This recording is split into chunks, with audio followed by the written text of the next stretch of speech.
Sabe que eu falei com vocês que eu tinha 3 dificuldades na igreja adventista, né? Dificuldade número 1, a graça. Dificuldade número 2, a fidelidade.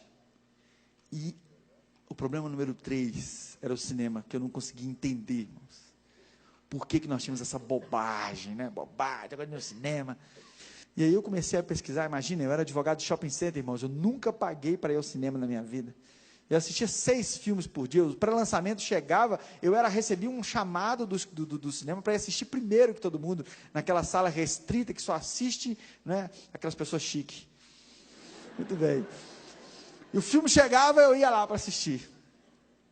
E aí agora, assim, mesmo adventista, eu digo, não, mas eu ainda vou ainda, porque eu acho que isso é só, não tem, acho que isso é bobagem, isso é uma coisa desatualizada.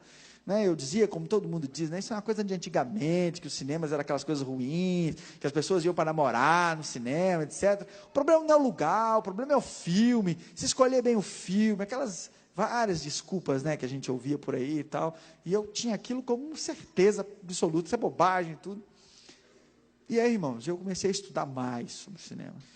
Sabe que eu comecei a pesquisar, e a primeira coisa que eu descobri é que na época de Ellen White, cinema chamava teatro.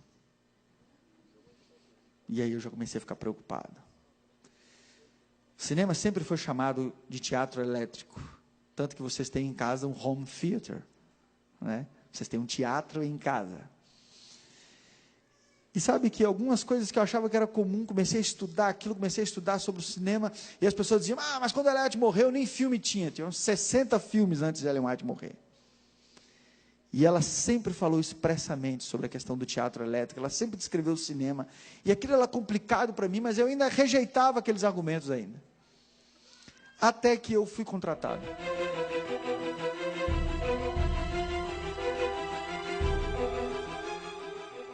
Muito bem. E a mídia escrita, nós temos 80% de defesa do nosso subconsciente. Veja que nós temos que ter cuidado até com o que a gente lê, não é verdade? Que 20% disso influencia e vai direto para o nosso subconsciente. E o subconsciente ele te influencia em que momentos? No momento que você está para tomar uma decisão importante, e aí o seu subconsciente manda, diz, isso é bom para você. Você não sabe nem por que é bom para você, mas você sente assim, alguma coisa está me dizendo que isso é bom. Não é? Esse alguma coisa aí é o registro, está no seu subconsciente que começa a emitir. O subconsciente ele vem à tona geralmente nos sonhos, né? Ele pode ter influência nisso aí. Muito bem. 80% da nossa capacidade de defesa quando nós estamos lendo alguma coisa. E aí passamos adiante, chegamos na música, não é? E na música, 50% do que a gente ouve vai direto para o nosso subconsciente e 50% fica na consciência. Na televisão, 40% de defesa.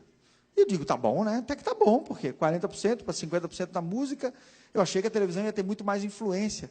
Só que a televisão, na crítica, eles faziam, a televisão tem muitas coisas ao seu redor, você tem muitos elementos acontecendo, você tem a rotina da sua casa, você tem tudo aquilo, e não tinha toda essa influência, segundo a estatística, o estudo que eles fizeram. Poder de defesa do subconsciente no cinema, 2%.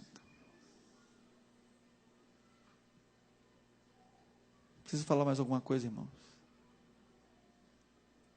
No cinema, o acesso das imagens que vocês estão vendo é de 98% acesso livre ao seu subconsciente. Ou seja, não é um lugar para assistir nem Paixão de Cristo no cinema. E aí você fala assim, não, mas isso não é o meu caso, eu sou um crítico de cinema, eu sou uma pessoa que tem influência. Você não está entendendo, amigo. Não é você com a sua inteligência que vai barrar, não, vai. E aí eles citam uma série de motivos, um dos motivos é o ângulo da tela, que desde o princípio é calculado para absorver todo o seu campo visual, é o sistema de som que cada dia mais está se aperfeiçoando, e é o fato do cinema ser um evento. Ninguém, vamos ali assistir um cineminha ali, não, o cinema é um evento, você toma banho, você se arruma, você bota perfume, você marca com um amigo, não é? Ninguém vai ao cinema sozinho, salvo algumas pessoas que são muito gente boa, né? Mas assim, geralmente você marca com outras pessoas, etc., para ir, para participar, aquele negócio. Então, é um evento. Aquele gerente de marketing olhou para mim e disse assim, tem um detalhe, viu? Nós estamos aperfeiçoando. E tem um laboratório que está trabalhando para nós, que nós vamos ter 100% de acesso ao subconsciente. E esse sistema vai chamar IMAX. Ou IMAX, né, para tradução. E, não sei se vocês estão percebendo, mas a Era de Gelo 3 e 4 já saiu no sistema IMAX. Né? É o 3D, né? É o 3D, e eles estão aperfeiçoando. As televisões 3D já aumentam também o poder de influência sobre o cérebro.